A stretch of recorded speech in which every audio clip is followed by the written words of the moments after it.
After much dawdling around for months and months, Joe Biden made good on his promise that he was going to have a blanket forgiveness of $10,000. It's based on income level. I think it's $125,000 for single people and $250,000 for married couples. And if you were someone who was low enough income to qualify for a Pell Grant, you could get as much as $20,000 on top of the $10,000 forgiven. So this was a good start. And I tell you, the biggest fucktards on the planet are those on Democratic Underground.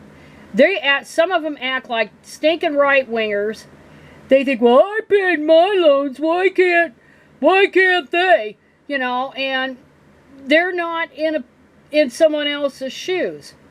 And there was one idiot that said, well, I worked my ass off to put my daughter through college. Blah, blah, blah. And I thought, well, why didn't she work and pay her own way through college? You didn't have to pay her way through college, you dipshit. And and if I wasn't banned there about 4 or 5 separate times, I would have gone on there and just verbally smacked her across the face. Because I bet I worked 10 times harder than that woman ever did. And I worked multiple jobs to put myself through school.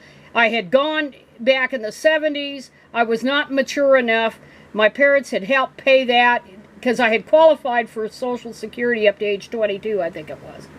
The way the rules were then. But I just wasn't ready for it. And so I did that, and then I was out for probably 10 years.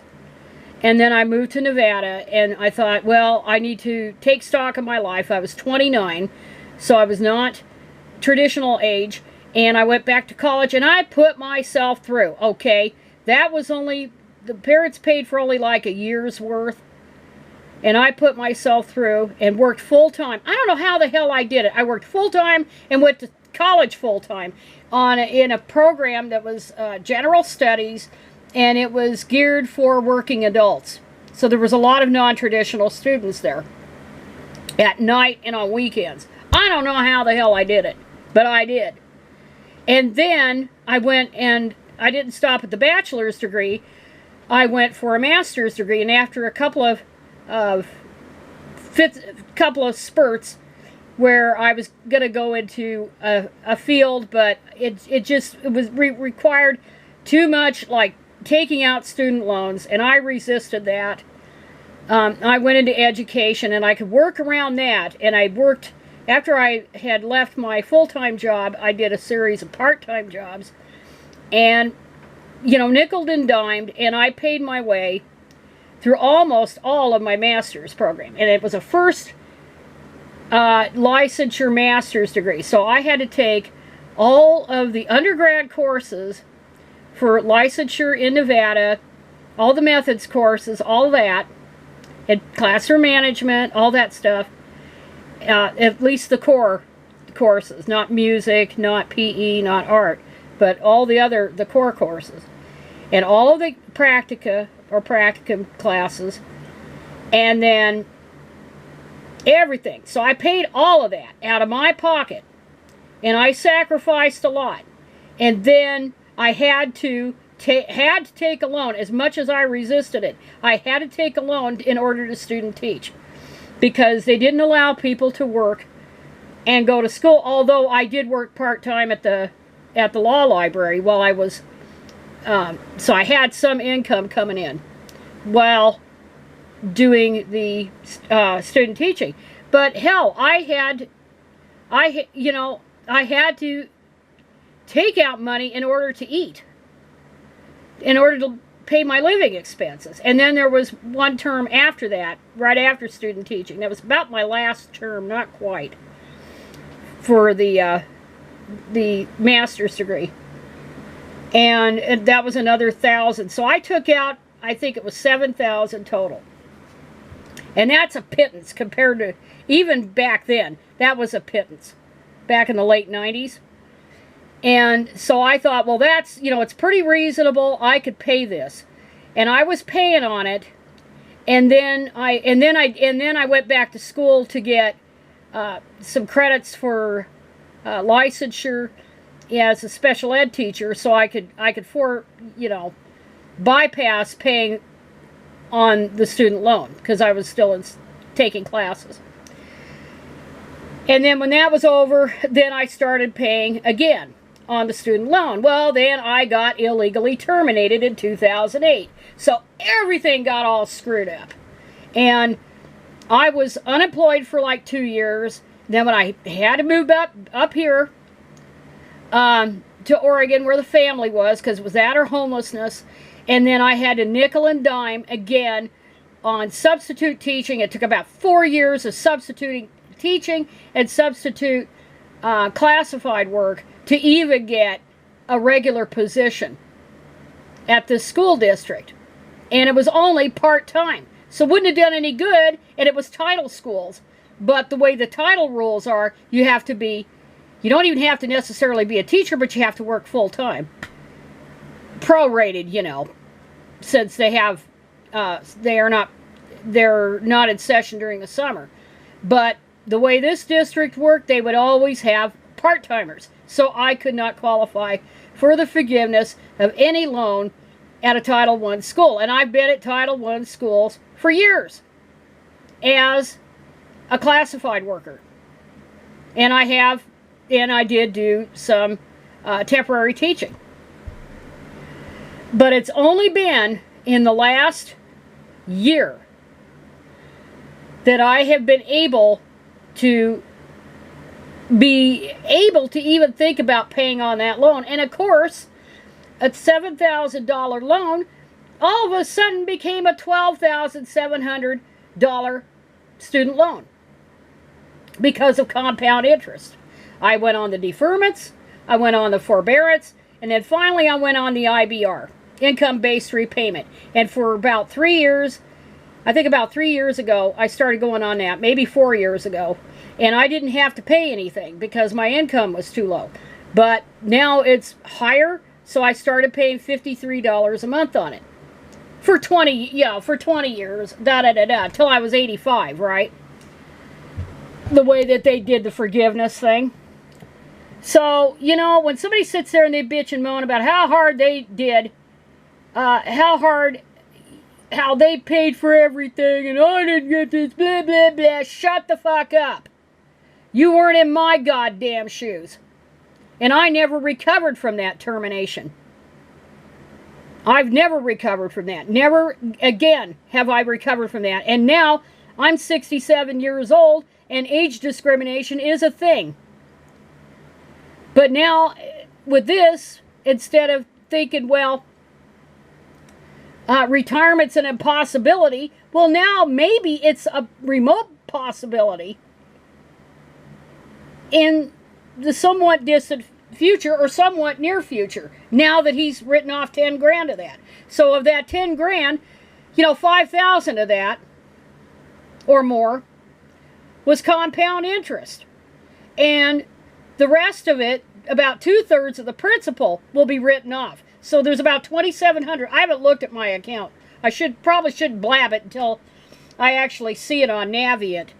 But it should come to about $2,700. And that I should be able to do. Even if I retired and I got some of the money that I've accumulated on my job, I could pay off that debt. And I'm going to start paying more down on that debt. Because I don't know if it's taxable. It might be taxable. He had loans that he forgave, Biden did, where they didn't have to pay the taxes on it as taxable income. So I think through 2024 or something. I'd have to look all that up. But anyway, so that makes it possible for people like me. And Elizabeth Warren said to the effect, it's people like me who went in midlife, went in on a career change or job change and had to take loans and then got laid off or something happened and can't pay it. I did not default on my loan. Never defaulted. So, no. I always followed everything that they said to do. So, anyhow, his thing, and it says here, I'll just link this. It's not a very long article, and they'll figure it out. And it says here, they'll have to get information on a lot of people because they don't have it. But since I'm already on IBR, they already have my income information on file. So that it should be wiped out, all but that $2,700. So that lets me breathe a little bit easier, because I don't know how much longer I can work. I don't know how much longer I can stand it. But I get angry at people that just sound like dumb shits. And, you know, by their logic, nobody should ever be able to file for bankruptcy because they paid their bills. See, it's the same shit like the right-wingers always bitch about welfare, so-called. Well, I don't need it. Nobody else should. I pulled myself up by my bootstraps. Well, bully for you, but you're not everybody else. So I thank God this is coming through. And like I said, I haven't seen my account yet, but it probably has been largely wiped out. For a lot of people, it hardly makes a dent. But with somebody like me who resisted taking out a student loan for all those years, and I mean, I was in school for about 15 years total from the time I went back. So it was like 29, almost 30. Actually, I was about 30 until I was 45. And I just went part-time a lot of the time. I went full-time a lot of the time and worked around it. And only because I had to do the student teaching. And then I get all the stuff, and I get kicked to the curb.